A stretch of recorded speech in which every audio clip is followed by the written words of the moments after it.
ମାଲକାନଗିରି ଜିଲ୍ଲା ବିଜୁ ଜନତା ଦଳର ସଂଗଠନକୁ ସୁଦୃଢ଼ ତୃଣମୂଳ ସ୍ତରରେ ମଜବୁତ କରିବା ପାଇଁ ପଞ୍ଚମ ଥର ପାଇଁ ମାଲକାନଗିରି ଜିଲ୍ଲା ବିଜୁ ଜନତା ଦଳର ଜିଲ୍ଲା ସଭାପତି ଭାବେ ପୂର୍ବତନ ବିଧାୟକ ଶ୍ରୀଯୁକ୍ତ ମାନସ ମାଡକାମୀ ନବନିଯୁକ୍ତି ପାଇଥିବାରୁ ମାଲକାନଗିରି ଜିଲ୍ଲା ବିଜୁ ଜନତା ଦଳର କର୍ମକର୍ତ୍ତାଙ୍କ ମଧ୍ୟରେ ଖୁସିର ଲହରୀ ଖେଳିଯାଇଛି। ଆଜି ବିଜୁ ଜନତା ଦଳ ତରଫରୁ ନବନିଯୁକ୍ତ ବିଜେଡି ଜିଲ୍ଲା ସଭାପତି ମାନସ ମାଡକାମୀଙ୍କୁ ଗୋବିନ୍ଦପାଲି ମାଥିଲି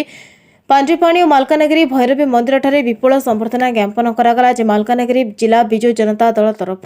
भैरव मंदिर नूतन सभापति को संबर्धना सह एक शोभा सहर परिक्रमा कर जाति धर्म वर्ण निर्विशेष जे मो देश को गोटे छात तले एक कर रखिंट से महाजननायक डॉक्टर भीमराव आंबेडकर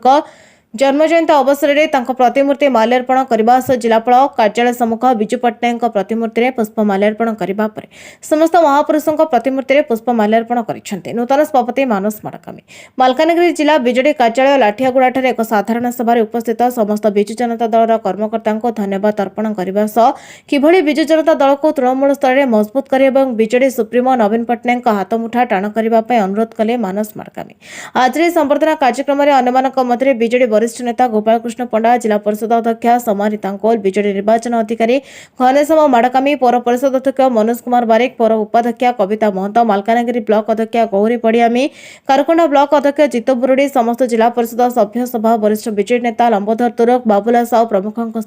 बिजु जनता दल समस्त कर्मकर्ता उपस्थित थे। मानवर विरोधी दल नेता तो बिजेडी सुप्रीमो नवीन पट्टनायक पुनर्बार जिला सभापति भाव नियुक्ति देथिबारु मालकानगिरी जिला बिजु जनता दल तरफ नवीन पट्टनायक को धन्यवाद अर्पण करिसेंती।